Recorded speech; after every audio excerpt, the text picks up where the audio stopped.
जय जगन्नाथ दर्शक बंधु आपण माने महाप्रभुंकर हित करुणा को पाथय करी जगन्नाथ महिमा को श्रवण करिसेंति आमे श्री चरण रे साष्टांग दंडवत प्रणाम पूर्वक महाप्रभुंकर नेत्र को नहीं आमे अनेक अध्याय रे अनेक कथा वर्णना करिछु रूप माधुरी तो आरंभ करी जगन्नाथ चका आखि वर्णना पर्यंत किंतु गोटे कथा महाप्रभुंक दयारु आज स्मृति गोचर होछि विदग्ध चिंतामणिकार अभिमन्यु सामंत सिंहार विदग्ध कवि सामंत सिंहार निजर विदग्ध चिंतामणि 47 छंदरे अति सुंदर भाव में महाप्रभुंकर नेत्रटा को वर्णना करिसेंति कोन जानिछन से नेत्र वर्णना कहले प्रभु आपणको आखिरे 16टा जिनिस अछि समस्त कहंदिनी जगन्नाथ जे 16 कला कोन 16टा जिनिस अछि ताको सुंदर भाव में एते विचित्र ढंग रे त खंजीचंती सामंत सिंहार जाको सुनि आपण आनंदित हेबे शब्द को शुणु सामंत सिंहार कहले लाज ब्याज ओज गांभीर्य भंगिमा प्रसन्नाच्छन्न घूर्णन श्री मृदु मादक लाळस आळस लोळ लीला प्रीति स्थान गो नेत्र लक्ष्य लक्ष्य लक्ष्य मुख्य क्षेत्र गो नेत्र चित्र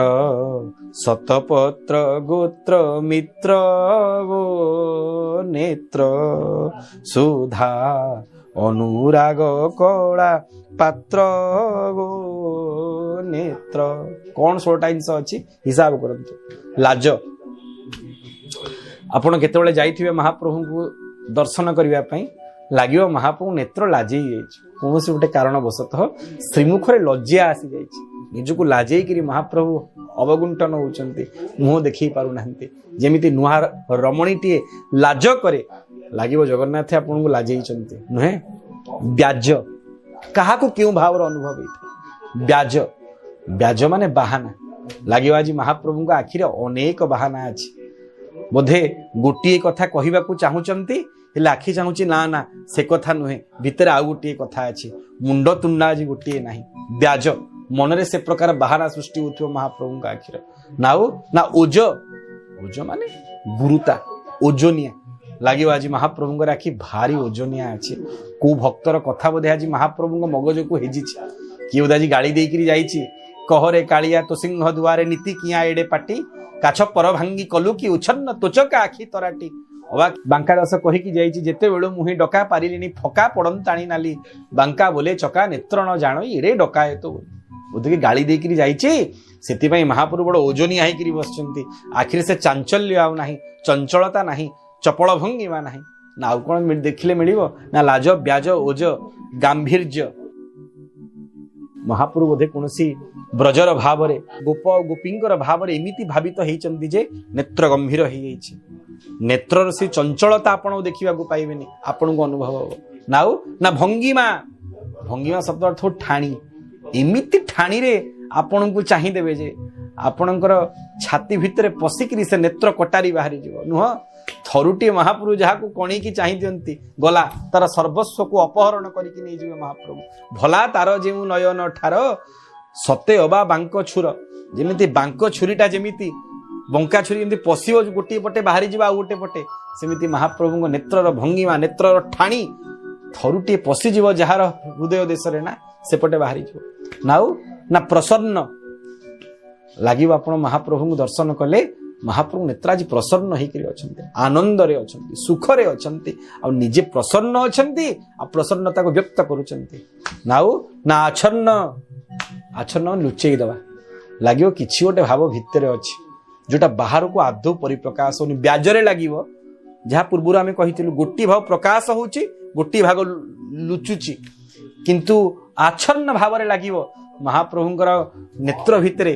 संपूर्ण भाव रे किछि गोटे गुप्त अछि कहिबा को चाहूचंती आखि माध्यम रे किंतु कहू नांती कथा कुहा चका आखि से आखि मोहरे सबु आखि बंधा आखि जगतर साखी कहिबा को इच्छा किंतु कहू नांती आच्छन्न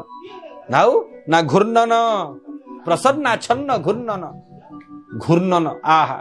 आखिरे आपण को इमिति घुरेई देबे ठ ठ मार्के आपण घुरी जिवे जे लागिवो आपणकर जीवन घुरुची महाप्रभुंकर दीटा चका आखि भितरे जीवन आउ कोन जे ए आखि और से आखि भितर थिबा स्थान ही ओडिया जातिर जीवन। ए आखिरु घुरिकी से आखि को जीव, डाहाण आखिर घुरिकी बाँ आखि को जीव, बाँ आखिर घुरिकी डाहाण आखि को सरला बेलू जीवन शेष। महाप्रभुଙ୍କର डाहाण आखिर घुरिकी आपण बाँ आखि गला बेलू दिन, आउ बाँ आखिर घुरिकी डाहाण आखि गला राति, जीवन सरीगला। लाज ब्याज ओज गांभीर्य भंगिमा प्रसन्ना छन्न घूर्णन। लाज ब्याज ओज गांभीर्य भंगिमा प्रसन्न आच्छन्न घूर्णन केतेला 8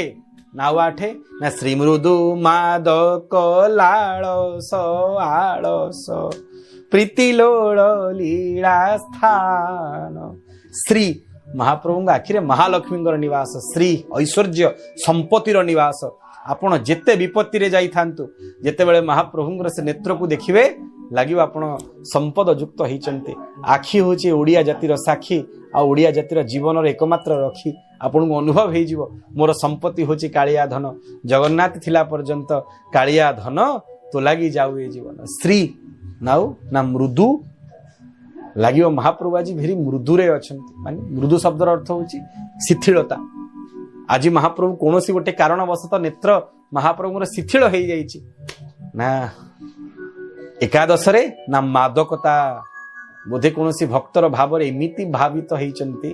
कोनोसी भक्तर मधुरतारे मधुर मदरे एमिति महाप्रभु भावित होइचंती, मधुर ममतारे जे आज आखिरे मादकता आसी जाइछि। कोनोसी गोपी भाव रे नाथ आज गोपीनाथ से कथा को बारंबार मने पकाउचंती, केमिति महारास हेइथिले 16 सहस्र गोप धरी मन मोहिले नरहरि गोपी के गोविंद गोटिए स्वर्गे देखंती देवता, से कथा बारंबार चिंतन करुचंती। श्रीमृदु मादक लालस आलस आज महाप्रभु आखिरे लागिव लालस रहिछि। लालस माने बेसी इच्छा। आज बोधे महाप्रभु बेसी इच्छा करछन, अरे तते देखिया पई डाकिथिले रे पाखो, तो बिना की मोर अछि। अनेक इच्छा हेछि महाप्रभु आखिरे। केतेबेले आखिटा शिथिल हेइछि, मृदु हेइछि, केतेबेले आखिरे इच्छा भरपूर हेइछि महाप्रभुଙ୍କର। सत्यबा लागिव आपनको महाप्रभुଙ୍କର आखिरे संकल्पर समुद्र कल्लोलित होछि। नाउ ना आळस लागिव आज महाप्रभु आखि भारी अलसुआ। नाउ ना श्रीमृदु मादक लालस आळस प्रीति लागिव आज शांतंगर दीटा आखिरे प्रीति पूरा भराभर होइकरी अछि। नाउ ना लोलो लीला 14 पर्यंत प्रीति, 15 होछि लोलो एवं शेषरे होछि लीला। लोलो माने चंचलता। महाप्रभु आखिरे चंचल होइछि, परम चंचल भाव रे आपनकर चित्त को आहुरी चंचल करि दउछि, सेमिति भाव एवं लीला। महाप्रभु आखि होछि लीलार स्थान। आखि को देखिबा मात्र के आपन वृंदावन अयोध्या तत्सहित आपन सहित आखि को लीला करिछि। केतेबेले राति अधरे स्वप्न रे दर्शन दबाठु आरंभ करी वर्षा राति रे आपन कांधरे हाथ पकई दबा पर्यंत, केतेबेले विकल समय आपन को निजर महाभुज को प्रसारण करी आश्वासन दबाठु आरंभ करी बौर सुधगर समय रे महाप्रसाद को पहुंचे दबा पर्यंत सबु लीलार स्थान होछि आखि। तने 16 गोटी लीला को 16 गोटी कला को महाप्रभु नेत्र धारण करिसंती बोली विदग्ध कवि सामंत सिंहार वर्णना करिसंती। माटीर बरपुत्र बालिया गाँव सामंत वर्णना करिसंती ना कोन पई जगन्नाथ आखि होची पृथ्वीर सबुठ बड़ स्कानर। स्कानर माने जो थे आपण निरीक्षण करंती, परीक्षा करंती। आपण एक्सरे करिया पई जानती, एक्सरे जो आलोकटा केवल आपण हाड़ को देखि परिबा आ काहा को ना मांसपेशी ना आपण आर्टेरी ना आपण भेन ना आपण नर्व काहा को देखिबनी, केवल अस्थि को देखिबो। सेमिति महाप्रभुंकर नेत्र सेमिति गोटे स्कानर आपण हृदयर भावटा को से नेत्र पढ़ी दब। आ आपण हृदय जो 16 प्रकार भाव सृष्टि होउतबो से आखिरे फुटी उठिबो। जेमिति एक्सरे जेतेबेले रेटा पड़िबो आपण कंप्यूटर रे परदारे से अस्थि को देखि परिबे, हाड़ को देखि परिबे, गोटे फ्रैक्चर हेछि कि कोठी ऑस्टियोमाइलिटिस हेछि बा बोन ट्यूमर हेछि आपण देखि परिबे। समान भाव रे महाप्रभुंक नेत्रु बाहरुथिबा भावर कृपार किरण जेतेबेले आपण हृदय रूपक क्षेत्र रे पड़िबो, हृदय जो भावटा रही सेटा महाप्रभु नेत्र प्रतिबिंबित हो। जदि आपण मृदुतारे थिबे शिथिलतारे थिबे लागिबो महाप्रभु आखिटा शिथिल हो जाइछि, आपण चंचलतारे थिबे लागिबो आखिटा चंचल हो जाइछि, जदि आपण दुखरे थिबे लागिबो आखिटा दुखी हो जाइछि, जदि आपण स्त्री लाभ निमंते जाइथिबे लागिबो से आखिरे स्त्री संपत्ति भरपूर हेकरी अछि। ए होछि महाप्रभु नेत्र स्वतंत्रता जा पृथ्वी रे कोनोसी दियंग पाखरे नै ना। आउ नेत्र कोन ओ नेत्र लक्ष लक्ष लक्ष मोक्ष क्षेत्र गो नेत्र लक्ष लक्ष जनकर एकमात्र लक्ष्य आ मोक्षर क्षेत्र मोक्ष टिके पाइबा निमंते सचराचर जगतर कोणानुकोणु लक्ष लक्ष लोक ए नेत्र को लक्ष्य करिकरी आछंती आउ एठी लक्ष्य स्थल रे पहुंची मोक्ष प्राप्त होचंती याकू मोक्ष क्षेत्र बोली स्वीकार करिसंती महाप्रभुंकर नेत्र को सेति कि नहे नाउ कोन चित्र सत्र पत्र गोत्र मित्र गो नेत्र लागिबा आपनकू सतपत्र कहिले पद्म पद्मर जेते गोत्र अछनी जेते प्रकार पद्म रहिचंती सबुतक पद्मर ये होचनी मित्र माने पद्म देखिया पई जेमिति ये देखिया पई से नाउ ना सुधा अनुराग कला पात्र गो नेत्र सुधा और अनुराग अमृत और अनुराग माने अमृत और प्रेमर ये होचनी एकमात्र पात्र जदि आपण ये पात्र को आश्रा करिवे आपण को दीटा जिनिस मिलिबो महाप्रभु आखि को देखिले ना कोन गोटे अनुराग मिलिबो माने प्रेम मिलिबो नाउ ना अमृत मिलिबो सुधा अनुराग कला पात्र सुधा अनुरागर कला पात्र होची महाप्रभुंकर कला डोला असंतु कालिया शांतंगर से 16टी ऐश्वर्य भरपूर होइथिबा 16टी भाव रे भावित होइथिबा 16 कला को धारण करिथिबा से नेत्र संपद रे आमे मध्य निजको निमज्जित करिवा आ प्रार्थना करुथुवा हे चका आखि सारा जीवन आपन को डाकी डाकी मोर ये जीवन अंत ही जाऊ आ आपण ही एकमात्र साक्षी की रही थांतो जय जगन्नाथ।